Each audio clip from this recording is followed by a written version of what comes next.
Olá e boas-vindas a mais um Mergulho Profundo. Hoje a gente tem uma pauta que permeia absolutamente tudo que fazemos online e offline também, né? Sem dúvida.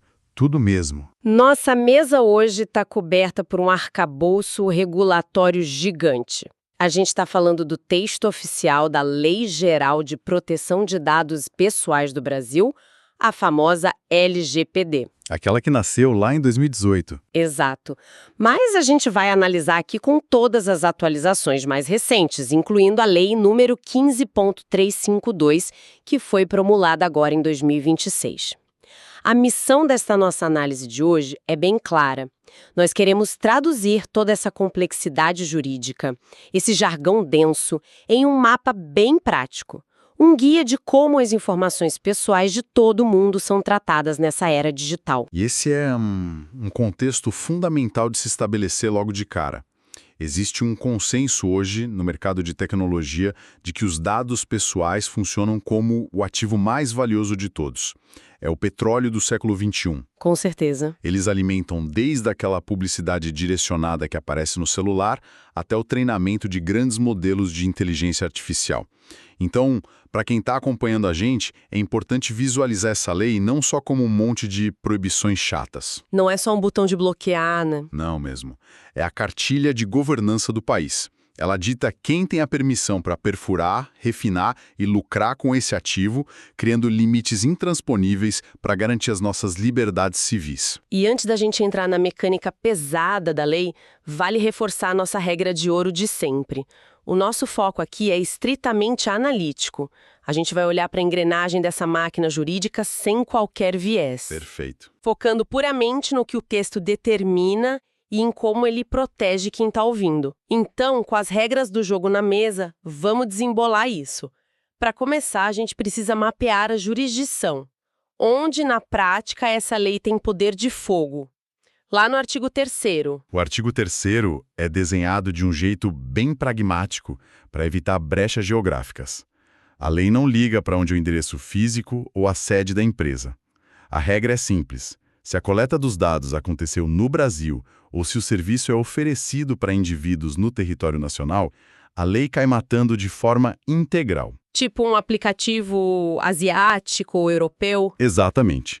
Se uma Big Tech asiática não tem sequer uma salinha alugada no Brasil, mas opera um serviço para o público brasileiro, ela tem que seguir as mesmas regras da padaria da esquina que tem um cadastro de clientes. É uma tentativa de fechar a porta para o tal do turismo regulatório, onde a empresa foge para um paraíso de dados. Mas a lei também traz umas exceções bem lógicas no artigo 4º. Traz sim, para aliviar um pouco a tensão. Pois é, a lei não quer microgerenciar a vida privada de ninguém. Por exemplo, a agenda de contatos no celular de quem está ouvindo a gente agora não precisa seguir a LGPD. Desde que seja só para uso pessoal, né? Sem fim econômico. Exato, fins exclusivamente particulares. E também tem blindagens para fins jornalísticos e artísticos. Fica claro que o grande alvo aqui é a exploração comercial e estruturada em grande escala. O foco é o fluxo industrial de dados. E para regular esse fluxo, o artigo 5º define quem é quem nesse palco. Vamos criar uma analogia aqui para simplificar. Pensa num restaurante, como é que ficam os papéis? Boa. Vamos lá. O cliente que entra no restaurante é o titular, a pessoa natural dona dos dados, nós. Tá, e o dono do restaurante? O dono é o controlador, é quem toma as decisões. Ele decide o cardápio, onde a comida fica guardada, o que fazer com a informação. E quem prepara a comida? O cozinheiro. Esse seria o operador. É quem realiza o tratamento de fato em nome do controlador. No mundo digital, seria tipo a empresa de software na nuvem que armazena os dados a mando de outra empresa. Perfeito! E aí a gente chega na figura mais polêmica que amadureceu muito com a lei de 2026. O encarregado. O famoso DPO. É o gerente do salão do nosso restaurante. O encarregado é o canal de comunicação direto entre o controlador, os titulares e o governo. E o que é fascinante aqui é a abrangência do que a lei chama de tratamento de dados lá no inciso 10. É uma sopa de letras que cobre absolutamente tudo. Tudo mesmo. A definição não se restringe a vender perfil para anunciante. Ela abarca qualquer operação, desde a coleta inicial, o armazenamento num servidor, até simplesmente consultar um dado na tela do computador ou, no fim da vida útil, a eliminação dessa informação. Transitou por um cabo, é tratamento. Não tem ponto cego. A empresa não pode dizer que estava só aguardando sem fazer nada. De jeito nenhum.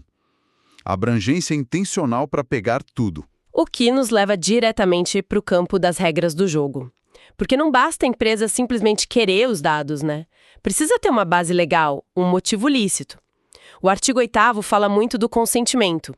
E a gente sabe que aquela autorização genérica, aquela caixa minúscula pré-marcada no fim de um texto enorme, isso morreu. Morreu e foi enterrado. O consentimento tem que ser livre e inequívoco. E o detalhe que muda o jogo é a revogação. O titular pode simplesmente retirar esse consentimento a qualquer momento, o que exige que as empresas tenham sistemas muito ágeis para apagar tudo na mesma hora. Só que o mercado sabe que depender só do consentimento é um risco enorme.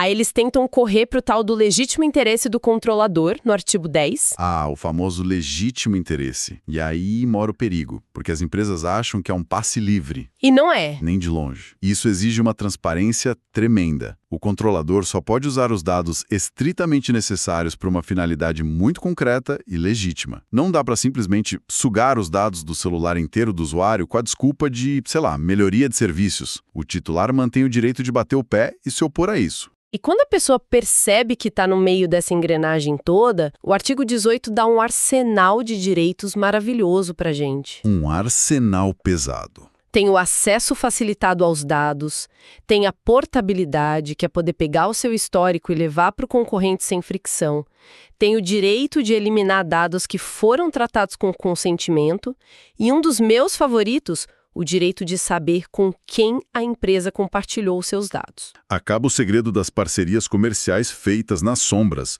E, se conectarmos isso ao cenário maior da economia atual, a gente chega no artigo 20.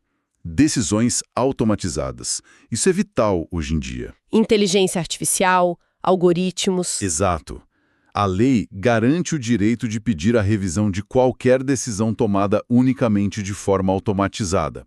Imagina um sistema de análise de crédito te negando um financiamento imobiliário, ou uma inteligência artificial rejeitando seu currículo num processo seletivo sem nenhum humano olhar para ele. Ou até definindo um preço dinâmico absurdo para um serviço. Isso. A LGPD diz que o sistema não pode ser uma caixa preta inquestionável. Tem que ter justiça algorítmica. Você pode exigir uma revisão. Cria uma responsabilidade enorme. Mas a lei também sabe que nem todo dado é igual, né? Tem o tratamento VIP, que são os dados sensíveis, lá no artigo 11. Essa é uma categoria que exige cuidado extremo. O texto classifica como sensível qualquer dado sobre origem racial ou étnica, convicção religiosa, opinião política e também coisas muito íntimas como biometria, genética e saúde. E o motivo para isso é bem óbvio. O vazamento de um dado de saúde ou de filiação sindical pode gerar uma discriminação direta. É perigoso para a vida da pessoa. Muito perigoso. As regras para tratar dados sensíveis são super restritas. E um exemplo prático muito forte disso está no parágrafo 5º. É expressamente proibido que as operadoras de planos de saúde usem esses dados sensíveis para seleção de riscos na hora de contratar um plano ou para excluir um cliente. Ou seja, o plano saúde não pode rastrear uma propensão genética sua e dizer que não vai te aceitar porque você dá muito risco financeiro. Exatamente. A lei blinda isso. Uma proteção essencial. E a outra blindagem fortíssima no artigo 14 é sobre as crianças e os adolescentes. A regra de ouro aí é o melhor interesse da criança, sempre. E o consentimento tem que vir de um dos pais. Mas tem um detalhe no parágrafo 4º que muda muito a parte prática do dia a dia, especialmente para a indústria de jogos e aplicativos. Ah, essa parte é sensacional. Desenvolvedores de joguinhos de celular não podem mais condicionar a participação de uma criança num jogo ao fornecimento de dados que não são necessários. Acabou aquela história de um jogo infantil, de montar blocos, exigir acesso à geolocalização da criança, ou a lista de contatos do celular para liberar uma fase nova. Acabou. A permuta forçada de privacidade infantil por entretenimento é ilegal. E aqui é que a coisa fica realmente interessante, porque a gente viu as regras, mas e quando a conta chega? incidentes, vazamentos e se a infraestrutura falhar? E, estatisticamente, vai falhar uma hora ou outra. A questão é como a empresa reage. Pelo artigo 48, esconder não é mais opção. Não dá para varrer para baixo do tapete. De jeito nenhum. Ocorreu um incidente de segurança com risco de dano relevante. O controlador tem a obrigação de comunicar à autoridade nacional de imediato e, além disso, avisar os próprios titulares afetados. E aí a gente entra no artigo 52. Sanções administrativas é onde o bolso dói. Dói muito. O esquema começa com advertências, prazo para arrumar a casa, mas pode chegar a multas de 2% do faturamento bruto da empresa no Brasil. 2% do faturamento é muita coisa para uma multinacional. E tem o teto, né? Tem um teto astronômico de 50 milhões de reais. Mas atenção, isso é por infração. 50 milhões por infração. Se vazar o banco inteiro de formas diferentes, a conta multiplica. Mas a multa não é o pior cenário, é? Surpreendentemente, não. O dinheiro machuca, mas a lei prevê coisas como o bloqueio total dos dados pessoais envolvidos e, pior, a suspensão do banco de dados por até 6 meses, que ainda pode ser prorrogado por mais 6. E, em último caso, a proibição total da atividade de tratamento de dados. É a asfixia do negócio. Imagina um banco digital ou um comércio eletrônico sendo proibido de acessar o próprio banco de clientes por 6 meses. É o fim da empresa. Eles fecham as portas. Mas vem cá, a gente falou muito de empresa privada. E a polícia dos dados no setor público? O governo tem todas as nossas informações. Como é que o capítulo 4 trata o poder público? O texto não aliviou para o Estado. O governo tem regras rigidíssimas de compartilhamento. É terminantemente proibido transferir dados das bases públicas para entidades privadas? Não pode vender nossos dados. Não, salvo raras exceções para executar políticas públicas com contratos bem amarrados ou para prevenir fraudes. O balcão de negócios fechou. Então, o que tudo isso significa na prática da fiscalização? Quem audita? Quem aplica essa multa de 50 milhões? Quem desliga o banco de dados? A xerife da história, a Autoridade Nacional de Proteção de Dados, a ANPD. Ela fica lá do artigo 55A em diante. E com a atualização da lei de 2026, a musculatura dela mudou completamente. Ganhou dentes novos. Exato. A estrutura foi atualizada. Além de ouvidoria e corrigidoria, eles criaram áreas pesadas de auditoria proativa e uma procuradoria própria. A NPD não fica mais só sentada esperando a denúncia chegar depois do vazamento. Ela vai para o mercado auditar a conformidade de surpresa e tem força jurídica para executar as punições. É uma autoridade realmente central.